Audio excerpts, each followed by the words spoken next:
Is today one of those days when that sense of overwhelm is really getting to you?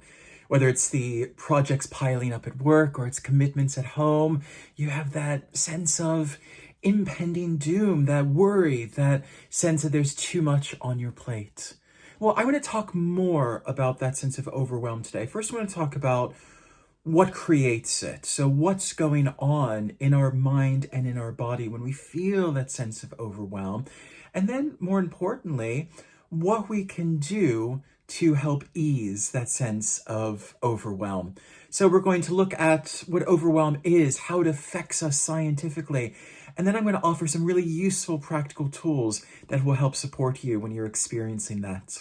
I'm Dr. Alan Johnson. And on this channel, I talk about the mind, well-being, productivity, and change for thinkers, makers, and everyone in between. Overwhelm is that state we experience when the demands of work and life and socializing and family exceed our mental and emotional capacity at that moment in time. I'll talk more about that in a moment. But we recognize overwhelm when our thoughts are racing, when we experience fatigue or anxiety or creative blocks. And it usually isn't something that happens because of just one external factor. It's much more like a cup that's filled up right to the brim, and that one additional drop will cause it to begin flowing over. Or tipping of scales. Maybe the scales are perfectly balanced, but then the smallest additional frustration, responsibility, annoyance can weight that side of the scale down. So overwhelm really emerges through the accumulation of several small stressors. And we all experience this really, really universal sense from time to time. So let's talk then about what's actually going on when we're experiencing overwhelm. Our brain's amygdala triggers the flight or fight response when it becomes overloaded with stress. So going back hundreds of thousands of years, we have evolved to switch into a different gear when we believe that we are at risk or at danger.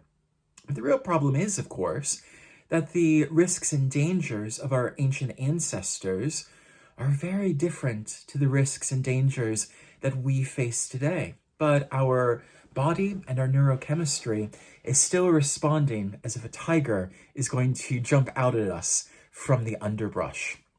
So the amygdala jumps into action, then cortisol begins to flood our body, a stress hormone that can impair our focus and creativity over time.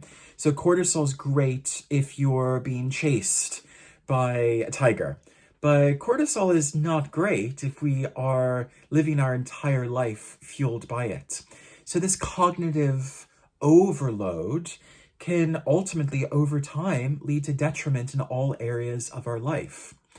But quite a lot of research, particularly coming out of Jon Kabat-Zinn's mindfulness-based stress reduction, has been reminding us that there are actually some really important ancient tools that were developed thousands of years ago to help reduce that fight or flight response and help to lower that flooding of cortisol through our bodies. And that practice, as we very simply call it today, is mindfulness.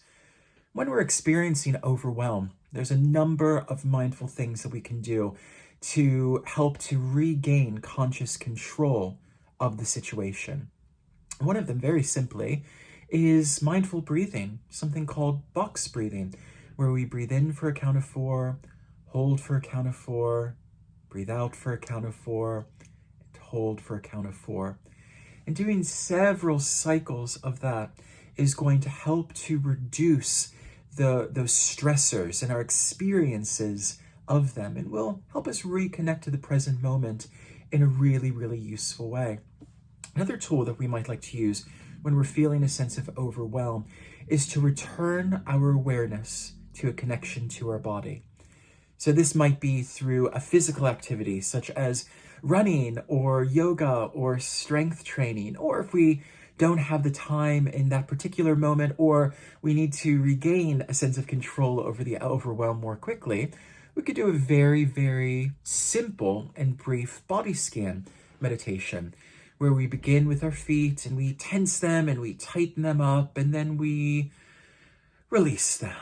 And then our lower legs, we tense all the muscles and tighten them, holding that a bit longer, and then release. And then our upper legs and thighs, tensing all of those muscles, and release. And then our bellies, tensing all of those muscles around our abdomen,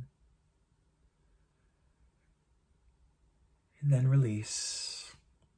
And our arms, making our hands into tight fists, tensing all the muscles in our arms. And now squinching our eyes closed, tensing all the muscles in the face for a few seconds. And then releasing. And just sitting and appreciating that different and new connection to the body that we've experienced.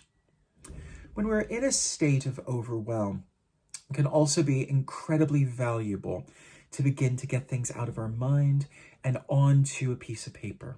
The biggest part of overwhelm comes simply through cognitive overload, that we have too many things to think about at once. So if you're experiencing overwhelm, a really transformative mindfulness activity is simply to get out a piece of paper and write down the things that you need to do, or write down how you're feeling, or do a few minutes of stream of consciousness journaling, where you're simply able to commit to the page what's going on in your mind at the moment. Any of these practices of writing something down is always going to help to reduce that cognitive load that you're carrying. Another thing that you can think about, this might sound a little bit counterproductive or counterintuitive, is a digital detox. So this doesn't mean forgetting about the responsibilities or the projects that you have mounting up, but getting rid of all of the digital tools that you don't need to complete that, at least for a short time. So if you find yourself regularly going onto Instagram or onto blogs or news websites, if those aren't directly contributing to the solution of what you're working on at the moment, then get an app to block those, or do what you can to put your phone in a different room. That digital detox, again, is going to reduce that sense of cognitive overload, to allow your mind to settle into a pattern in which it is able to achieve what it needs to do. Overwhelm is something that builds up over time. And once we begin to notice that it has crept up, we can sometimes feel powerless in its face.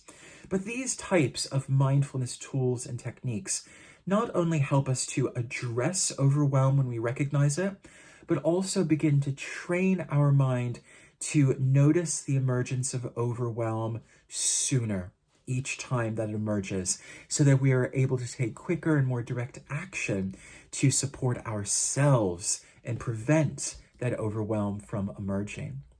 And if overwhelm is something that impacts you a lot, and it does for many people, I'll put a link below to my online 30-day integrative meditation course, which will build you up with lots of tools over the course of 4 weeks to really come into a different relationship with your to-do list and your goals and your responsibilities, so that you're still able to get stuff done and be amazing and creative and productive, but without that sense of overwhelm or stress or anxiety that so often comes with it.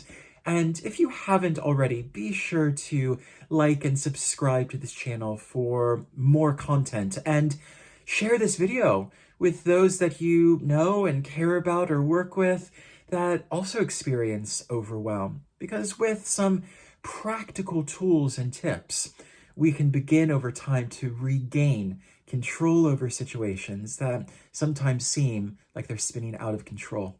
I'll see you next time.